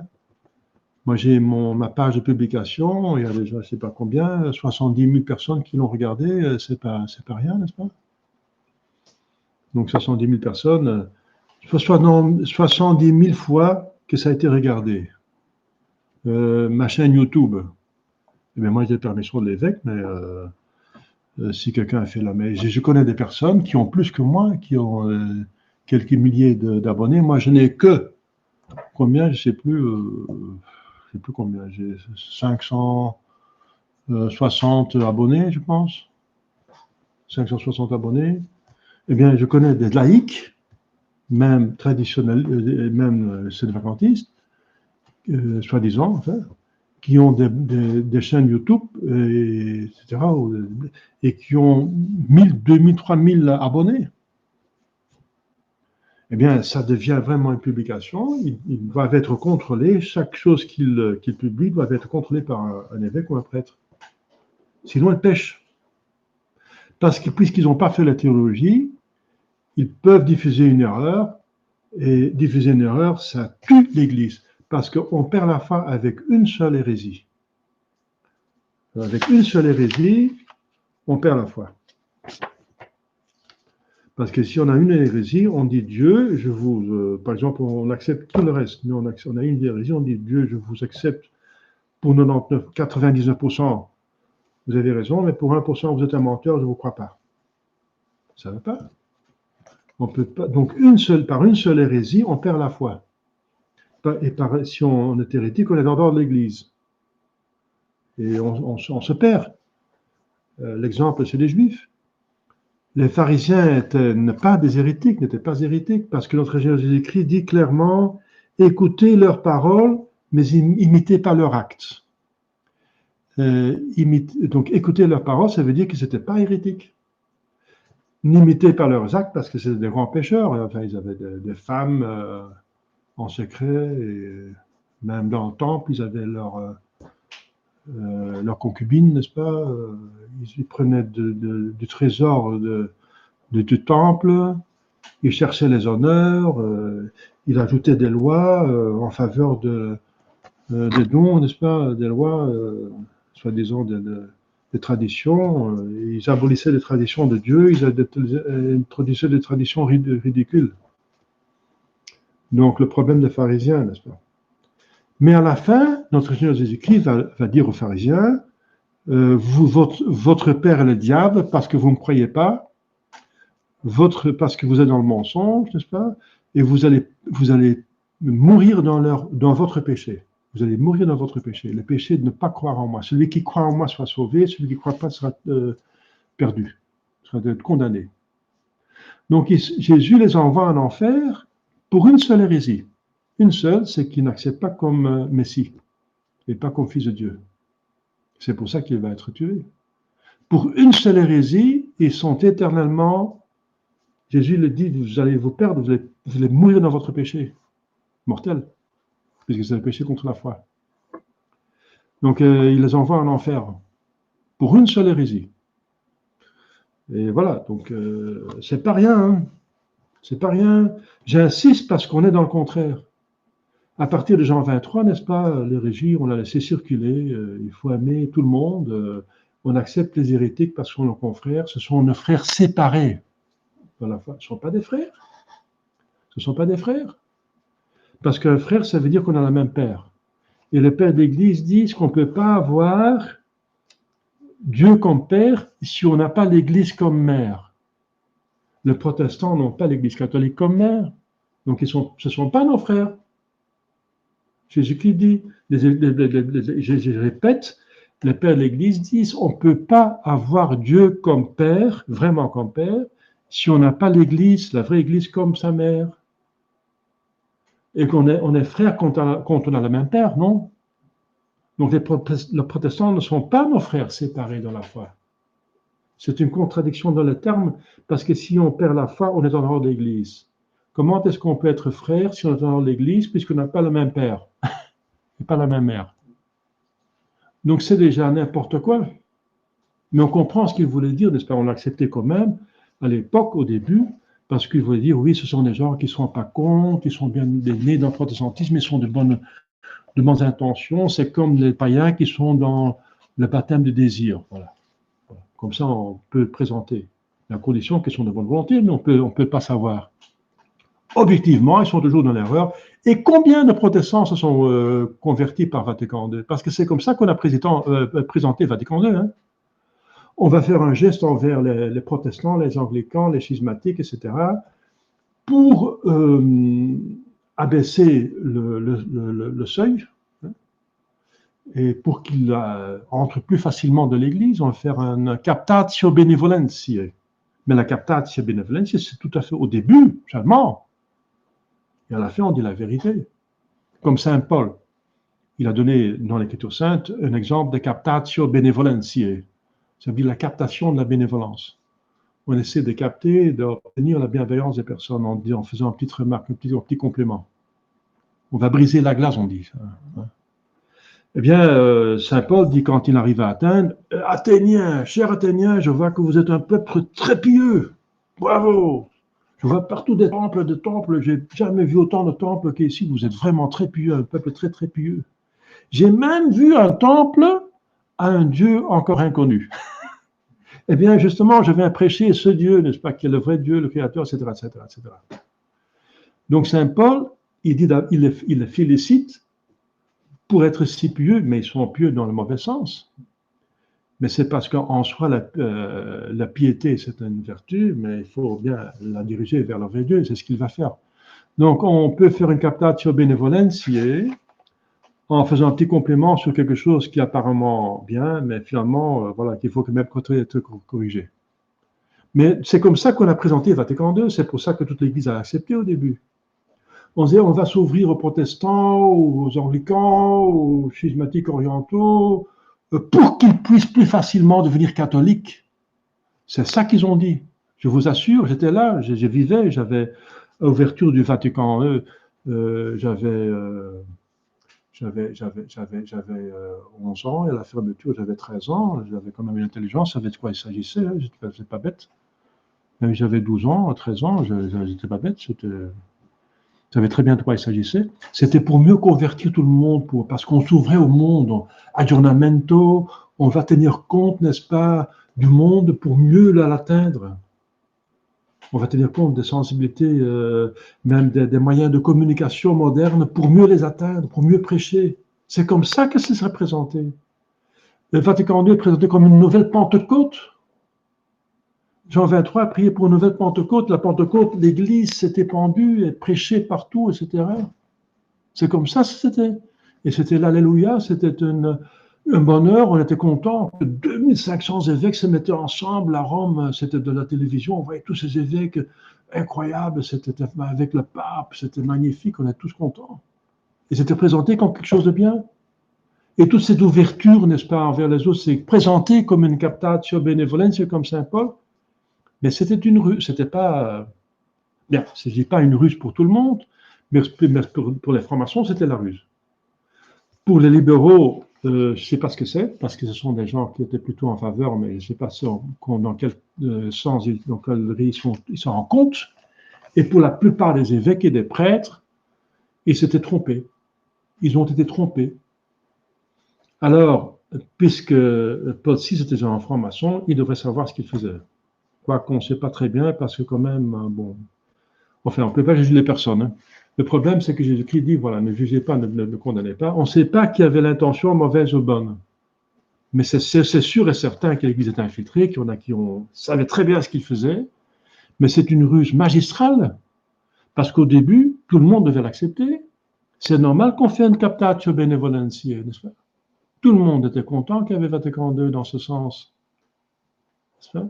Mais alors seulement, ils ont pris, si la captatio benevolentiae de saint Paul continue, n'est-ce pas, à l'infini, on tombe dans l'hérésie abominable, parce qu'il va féliciter les Athéniens pour vénérer Zeus non, c'est oui, c'est Zeus, parce que Jupiter, c'est pour les Romains. Et Minerva et Mercure, enfin, tous leurs faux dieux, n'est-ce pas, qu'est-ce qu'ils ont encore je m'en fiche, mais de leurs dieux sont des démons. Sont des démons. Je n'essaie pas de l'avoir trop dans la tête. Donc, je m'en fiche, mais j'avais des dizaines de faux dieux, n'est-ce pas? Et si on continue la captatio volentiae de Saint Paul à l'infini, on arrive à féliciter les Athéniens qui sont des vénérateurs des païens. Mais ce n'était pas le but. Eh bien, Vatican II, c'est allé dans ce sens. Ils ont fait une captatio benevolentia, mais ils ont continué jusqu'à la fin, maintenant, jusqu'à ce que Bergoglio met la Pachamama dans le Vatican et il la vénère et semble l'adorer aussi avec les autres, dans la basilique. Voilà. C'est ça la différence. Saint Paul, c'est juste pour avoir la bienfaisance, et vous êtes pieux. Alors la piété, finalement, c'est fait pour le vrai Dieu, donc laissez tomber les autres. Je suis content que vous êtes pieux. Voilà. Et maintenant, la piété, il faut la diriger, il faut bien en user, il ne faut pas en abuser. Voilà. C'est ça, Saint Paul. Et Vatican II dit, oui, allez-y, vous avez le droit de l'homme, faites ce que vous voulez, vous avez liberté, on respecte votre liberté. Voilà, la différence.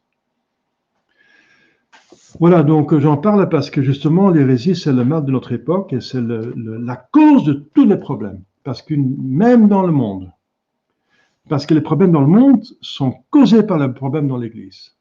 Parce que si l'Église fonctionne très bien, il y a une chrétienté. Et ce qui arrive maintenant, ce n'est pas possible. Cette tyrannie de la Kabbale n'est pas possible. C'est un châtiment, c'est pas de Dieu. Et Jésus le dit lui-même, que si le sel perd de sa valeur, comment est-ce qu'on va saler le monde? Hein? Parce que vous êtes le sel de la terre. Vous, ça veut dire, vous êtes ceux qui apportent la vraie doctrine, qui donne la saveur spirituelle au monde. Voilà, donc, et ensuite, quatrième moyen pour malheureusement perdre facilement la foi chrétienne, c'est quand on se fait recevoir dans des associations antireligieuses ou que l'on contracte un mariage mixte. Encore quelque chose. Un mariage mixte, c'est marié avec quelqu'un qui a une autre foi. Alors ça, c'est très embêtant, parce qu'il y a un proverbe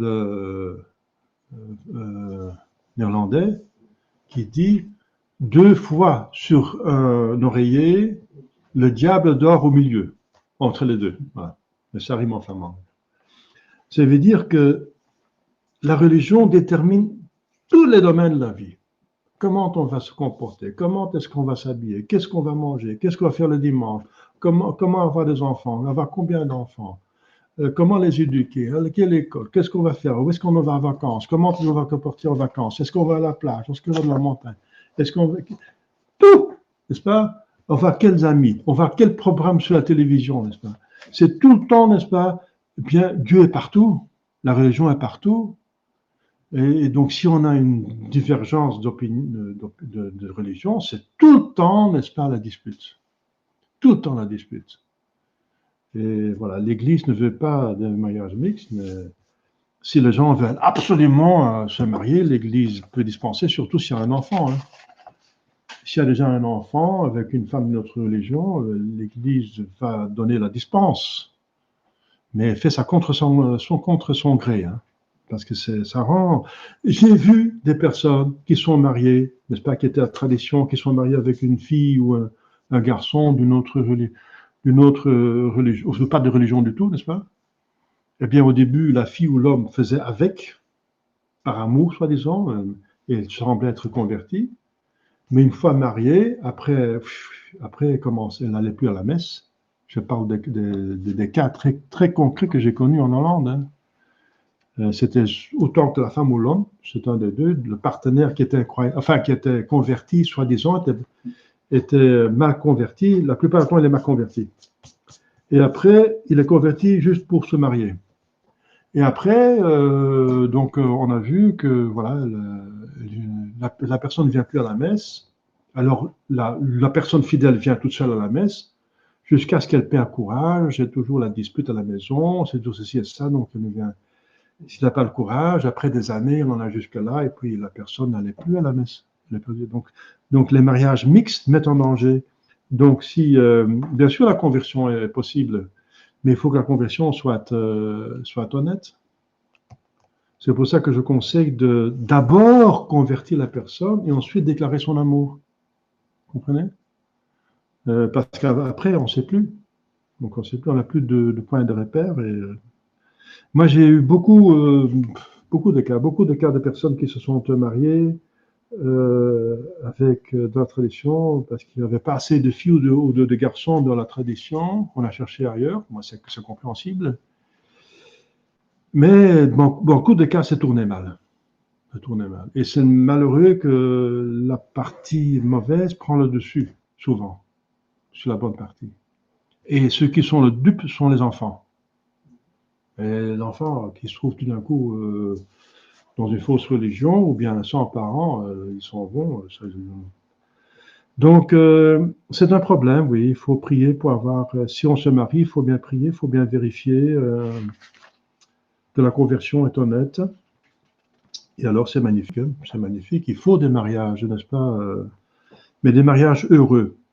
Donc, voilà. Et des associations antireligieuses, c'est aussi très, très dangereux, n'est-ce pas? C'est pour ça qu'il y avait l'excommunication sur l'appartenance de la franc-maçonnerie. Mais même l'appartenance au Lions Club et le Rotary Club, c'était donc interdit par l'Église avant le Concile. Parce que ce sont des antichambres de la franc-maçonnerie. On met en danger sa foi. Tous ceux qui, par leur faute, meurent dans la foi chrétienne, sans la foi chrétienne, tous ceux qui, par leur faute, meurent sans la foi chrétienne, sont damnés. C'est un dogme. En dehors de l'Église, il n'y a pas de salut. Pas de salut. Il n'y a pas de ciel en dehors de l'Église. Donc, si un bouddhiste est dans le ciel, c'est pas en tant que bouddhiste. C'est parce qu'il a le baptême des désirs. C'est en tant que catholique. In voto, donc il a toujours cherché à faire la volonté de Dieu, accepter le Créateur qu'il connaissait, faire devant Dieu, pour autant qu'il pouvait. Et si jamais il aurait entendu prêcher un bon missionnaire, il se serait converti et aurait laissé faire baptiser. Donc il n'y a que des catholiques dans le ciel. Il n'y a que des catholiques dans le ciel. En dehors de l'Église, il n'y a pas de salut. C'est un dogme. Donc c'est absolument sûr, ça vient de Dieu. Donc catholique, ça veut dire pas que tous les catholiques sont dans le ciel, parce qu'il y a des catholiques qui meurent en péché mortel, qui ont fait des péchés, d'autres péchés mortels autres que contre la foi. Hein? Mais donc il y a malheureusement des catholiques en enfer, mais il n'y a pas de non-catholiques au ciel. Mais je parle bien aussi du baptême de désir, ça c'est sûr. Voilà. Donc, alors bien sûr les excommuniés et schismatiques ne sont pas non plus appartiennent non plus pas à l'Église. Mais le schisme, c'est pas une erreur contre la foi, c'est une erreur contre la charité, l'union avec l'Église, le schisme. Mais le schisme a souvent comme cause l'hérésie. Et une hérésie cause presque toujours un schisme, enfin toujours un schisme. L'hérésie cause un schisme, et le schisme, normalement, ne va pas sans hérésie. Donc ça va ensemble, c'est frères et sœurs. Mais strictement, le schisme, ce n'est pas une faute contre la foi, mais contre la communauté, contre la communion des saints. Voilà. On n'accepte pas le pape comme pape, un vrai pape, ou bien on n'accepte pas l'Église, la communauté de l'Église. Voilà, on a fait encore le tour de notre chapitre. Est-ce qu'il y a des questions? Tout va bien? D'accord. Bon, s'il n'y a pas de questions. Donc, c'est important hein, parce que le mal du temps, c'est justement la cause plus profonde du mal du temps, c'est l'hérésie. Mais la cause la plus profonde de tout, c'est le péché. Parce que le fait qu'on a perdu, que voilà, l'hérésie s'est installée par Vatican II, c'est parce que il y avait, les catholiques n'ont pas assez fait ce que la Sainte Vierge a demandé au 19e et 20e siècle. C'est prière, pénitence, et conversion de leur de péché, prière, conversion des péchés et pénitence. Voilà, c'est ce qu'elle demande. Et ça veut dire que si on aurait fait ce qu'elle a demandé, on n'aurait pas eu les problèmes actuels. Mais concrètement, le mal est entré dans l'Église par infiltration et par hérésie. La cause la plus profonde encore, c'est oui, l'abus de la grâce et se laisser aller, quoi. Se laisser au péché et pas assez être. Manque de ferveur. Ouais. Manque de ferveur. On va avoir une chrétienté, de nouveau, si on se comporte comme ceux qui ont causé la chrétienté au Moyen-Âge. Qu'est-ce qui ont causé la chrétienté au Moyen-Âge? Eh bien, le premier siècle. C'est 3 siècles de martyrs, de saints. Il n'y a qu'avait 2 saints papes. 3 siècles de saints. Ça a causé le Moyen-Âge. Eh bien, et maintenant, le temps d'apostasie était causé par quoi? Eh bien, par le manque de ferveur et de générosité pendant le Moyen-Âge et après. C'est clair? Donc, si la majorité des fidèles, n'est-ce pas, sont fervents, n'est-ce pas, il y a un chrétienté qui se fait. S'ils ne sont pas fervents, ils se laissent aller, ils pêchent facilement, eh bien, c'est l'apostasie, la dégringolade, comme on constate, qui s'installe. Voilà. C'est tout simple. Et c'est logique, on peut le comprendre. C'est facile à comprendre. Comment les autorités de l'Église doivent-ils avertir les hérétiques matériels? En les prenant à part, tout simplement. On les prend à part.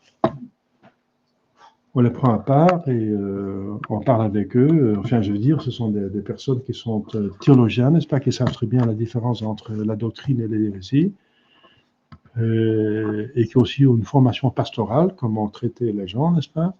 Eh bien, qui ont l'office de voir s'il y a une hérésie et ensuite essayer de convertir. C'était surtout les dominicains qui étaient versés là-dedans. Hein. Les dominicains c'est l'ordre qu'il étudie le plus. Donc, officiellement, ce doit être le plus grand théologien des dominicains. Donc, le Moyen-Âge, l'Inquisition, n'est-ce pas? Les inquisiteurs étaient des dominicains. Un inquisiteur, c'est celui qui doit s'informer si quelque chose est une hérésie, oui ou non.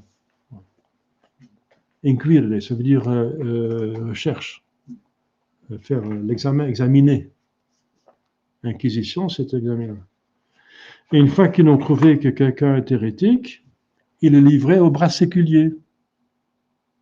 Et le roi, souvent, il disait, oui, mais l'hérétique, il détruit pas seulement la foi de la communauté, mais aussi il divise mon empire. Il faisait division entre les catholiques et les hérétiques. Hein. Comme Luther, il a fait des divisions.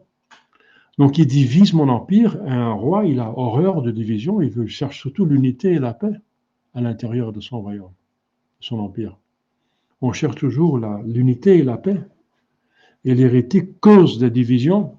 Et en plus, il frustre le bonheur surnaturel de la communauté catholique. Il risque, n'est-ce pas, de causer. C'est pour ça qu'il était mis à mort. Parce que tuer la vie surnaturelle, c'est pire que tuer la vie naturelle. Quelqu'un qui tue en masse des personnes, on peut même l'exécuter quand même. Non, on peut l'exécuter. Si c'est prouvé ce qu'il a fait, il a tué des personnes, il a tué, c'est prouvé dûment, eh bien, l'autorité en place a le droit de tuer cette personne. Ça s'appelle l'exécution, n'est-ce pas? C'est permis. Eh bien, si c'est permis pour la mort naturelle, d'autant plus pour la mort surnaturelle qui est beaucoup plus importante. Parce que si une personne est tuée, il peut toujours aller au ciel. Mais si on tue une personne d'une manière surnaturelle, on la plonge dans l'hérésie, dans le péché mortel, elle ne peut plus se sauver. Quel est le plus grave? Donc, si on a la foi, on sait que l'hérétique fait plus de mal que le meurtrier et le génocideur. Enfin, on dit ça, génocideur? Il fait plus de mal. Et si on peut tuer un meurtrier, on peut d'autant plus tuer un hérétique. C'est pour ça qu'on tue les hérétiques. Mais ce n'est pas l'Église qui tuait les hérétiques, elle avait horreur donc, de tuer. L'Église on dit qu'il n'y a pas de sang aux mains de l'Église. L'Église donne la vie. Et c'est pour le prêtre, c'est pour ça que le prêtre ne peut pas porter des armes. Ce n'est pas permis au prêtre de porter des armes. Le maximum, c'est qu'il peut avoir une arme pour se défendre quand il est attaqué, c'est sa vie ou l'autre. C'est le maximum, mais pas plus. Il peut pas. Et au début, il y avait des évêques qui ont fait la guerre au temps de Charlemagne. Encore, il y avait des évêques qui faisaient des guerres contre les musulmans, etc., etc. Mais c'est interdit par les synodes, et même les francs défendaient à nos évêques de se combattre avec nous, parce que si on voit tomber un évêque, on perd courage. Si on voit qu'il est blessé, qu'il est tué, on perd courage.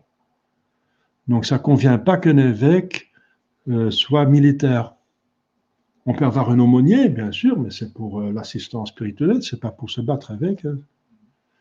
Donc l'Église ne veut pas tuer, parce qu'elle est faite pour donner la vie.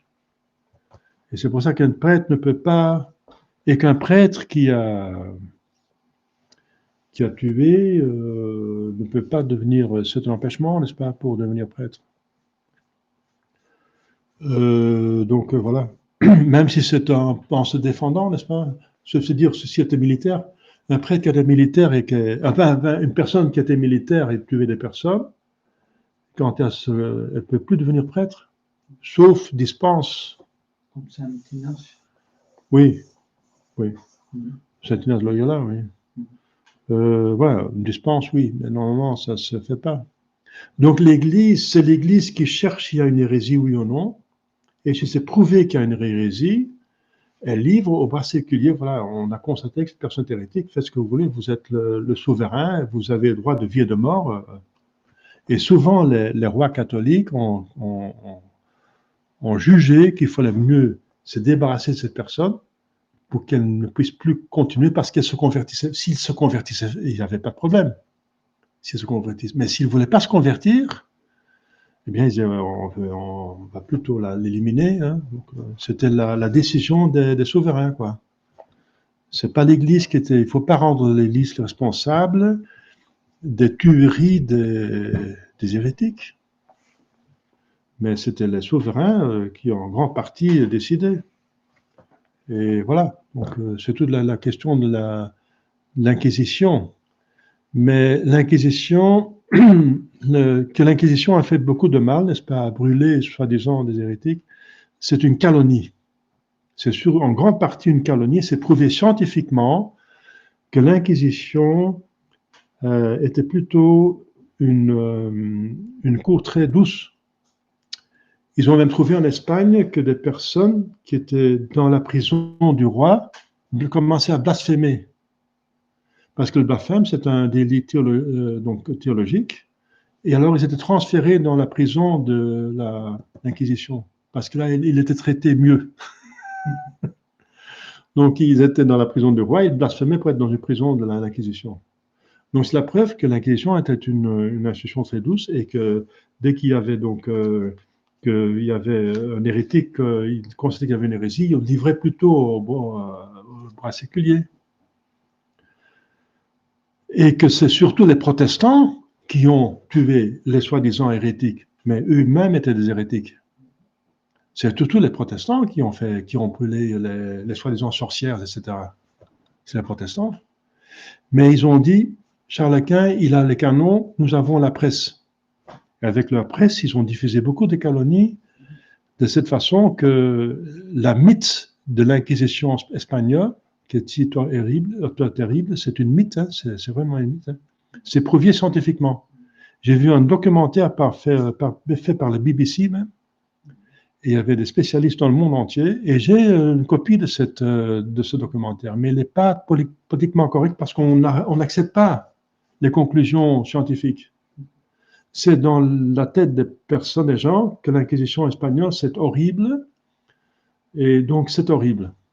Mais ça vient de la calomnie des protestants qui, avec leur presse, n'est-ce pas, ont diffusé des mensonges et des hérésies, justement, et des mensonges et des calomnies contre les catholiques et contre Charles Quint. Et de Charles Quint, les canons, les soldats, et nous avons la presse. Bon, c'est entre parenthèses. Hein.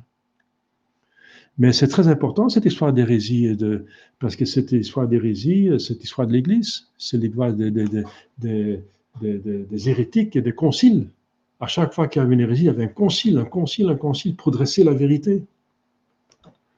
Tous ces conciles sont venus surtout pour redresser les fautes des hérésies, pour installer clairement la vérité dans l'Église, pour qu'elle soit gardée. À chaque fois, les conciles disaient infailliblement, inspirés par l'Esprit Saint, ce qu'était la vérité.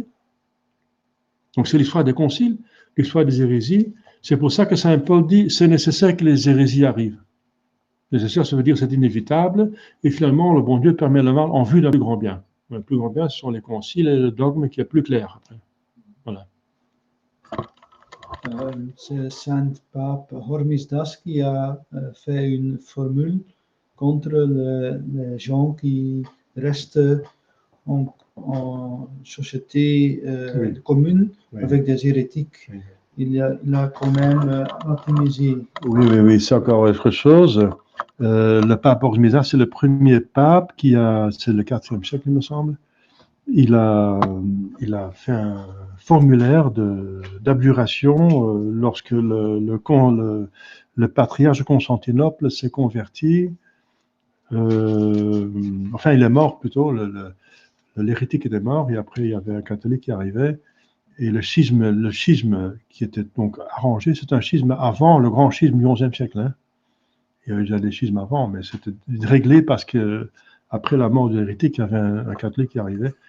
Et il a réglé ce schisme et il condamnait quand même un évêque Akaz qui lui-même n'est jamais devenu hérétique, mais puisque l'empereur romain oriental était aussi hérétique, arien, n'est-ce pas, arien, pour éviter les persécutions, parce que le problème c'est que l'empereur devenait souvent hérétique.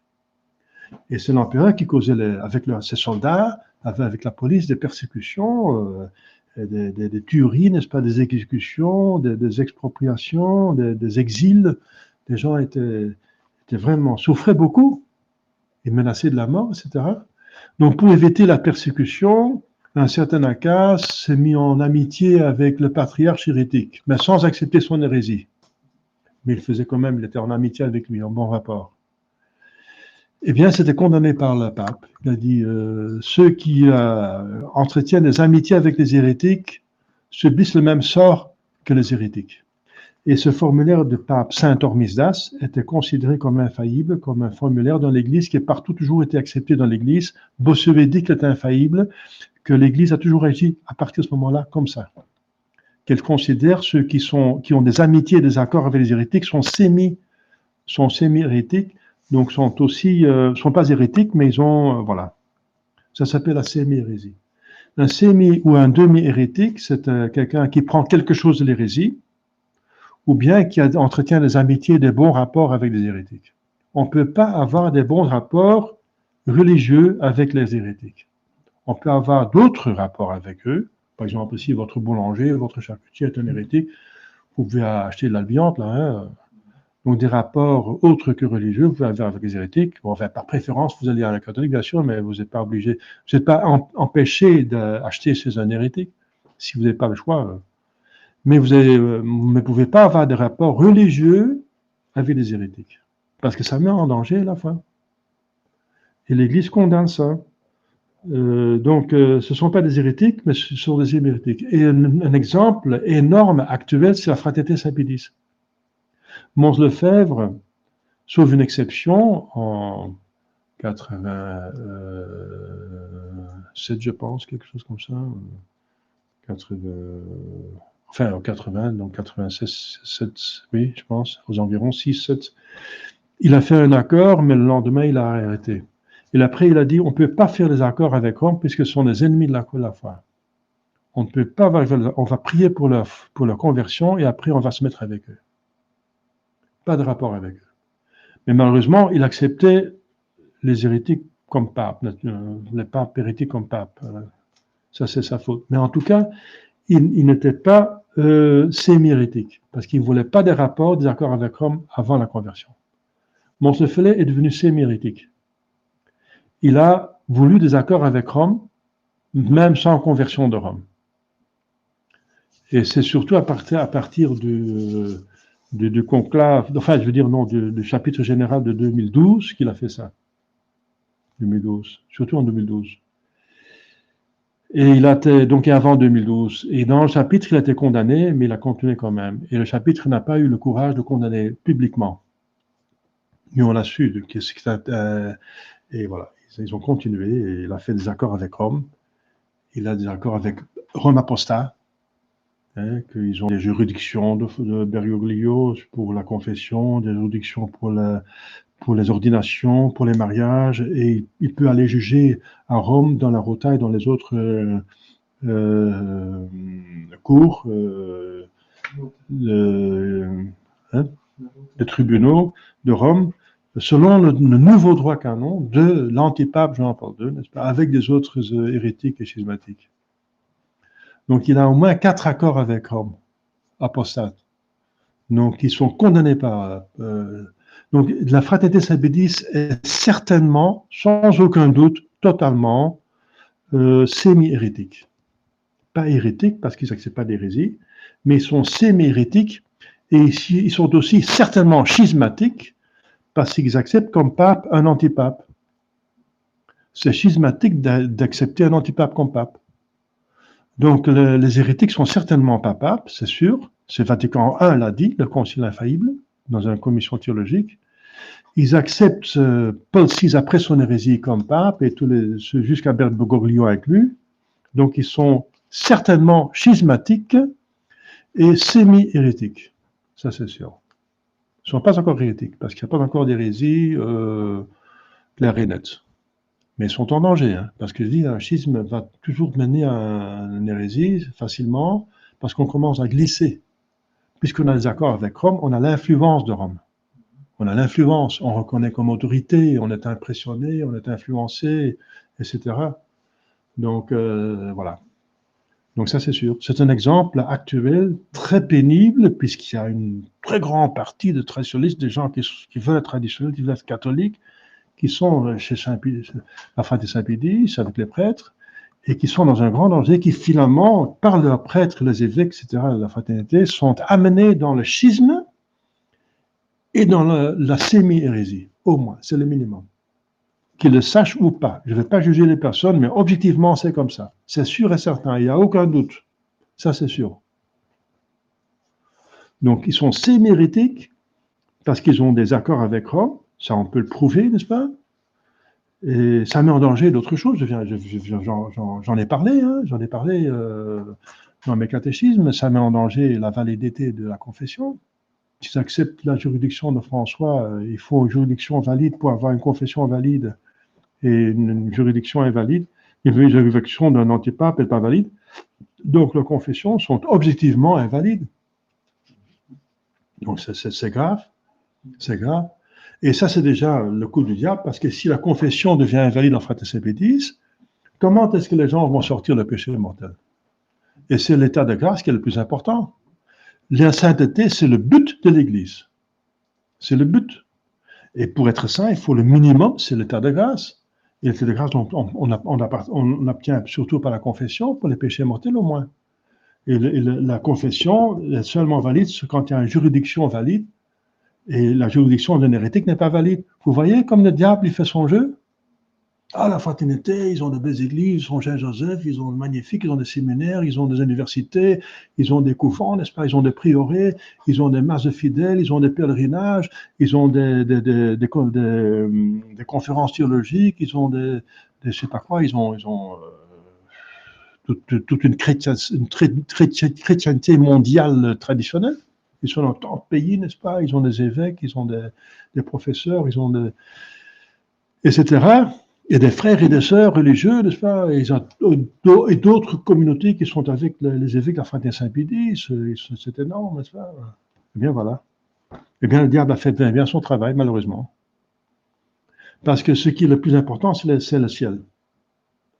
Eh bien, par cet accord avec Rome, cet accord avec Rome, ce contact que c'est mérésie, voilà, il risque de rendre, voilà, invalide toute leur confession. Sauf si un prêtre, encore exceptionnellement, il dit oui, mais moi je refuse cette juridiction de François qui est arrangée par mon supérieur pour toute la fraternité. Officiellement, j'appartiens à la fraternité, donc je dois accepter cette juridiction de la fraternité parce que je suis un membre, donc je dois obéir à mes supérieurs. Mais moi, je refuse cette obéissance et je fais appel à la juridiction de suppléance, qui est la vraie valide actuellement, la vraie qui fonctionne.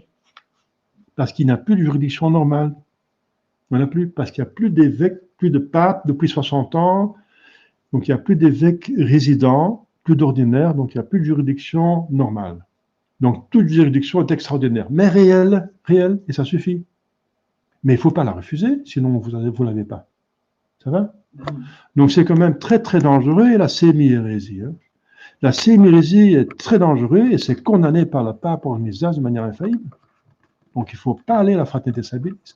Et en autre chose, enfin je vais parler de la fraternité Saint-Bénis, encore autre chose, cette sémi-hérésie et le fait qu'ils acceptent Bergoglio comme pape, ils le nomment dans la messe, il y a toute l'histoire de la messe Unacum, qui selon tous les évêques sédvacantistes, c'est des péchés mortels. Vous voyez, donc ils sont encore catholiques, la fraternité Saint-Bénis, mais ils sont presque plus capables d'amener les gens au ciel. Parce que le péché mortel s'est installé dans leur messe et dans la confession. Alors, vous voyez, la gravité, n'est-ce pas, la chute de la fraternité Saint-Pédis, la nécessité de nous, n'est-ce pas, de résister, de développer la chrétienté, de la tenir, n'est-ce pas, convenablement. La responsabilité qui pose maintenant sur nous, qui ont gardé la foi, en toute humilité, n'est-ce pas, en remerciant le bon Dieu, sans nos mérites. Vous avez encore une question? D'accord. Voilà, donc voilà. Ouais, c'est très vaste, c'est très important parce que je viens de dire, le mal de ce siècle, c'est surtout les hérésies. Hein. Au nom du Père et du Fils et du Saint-Esprit, ainsi soit-il. Notre Père qui es aux cieux, que votre nom soit sanctifié, que votre règne arrive, et que votre volonté soit faite sur la terre comme au ciel.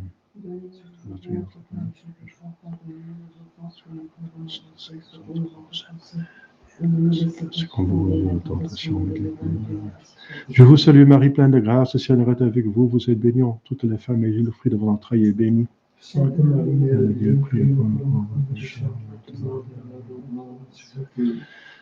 Saint Joseph, nos Saint Georges gardien, nos saints patrons, Saint André Corsini, au nom du Père et du Fils et du Saint-Esprit soit-il. Une heure de prière et merci, à la prochaine.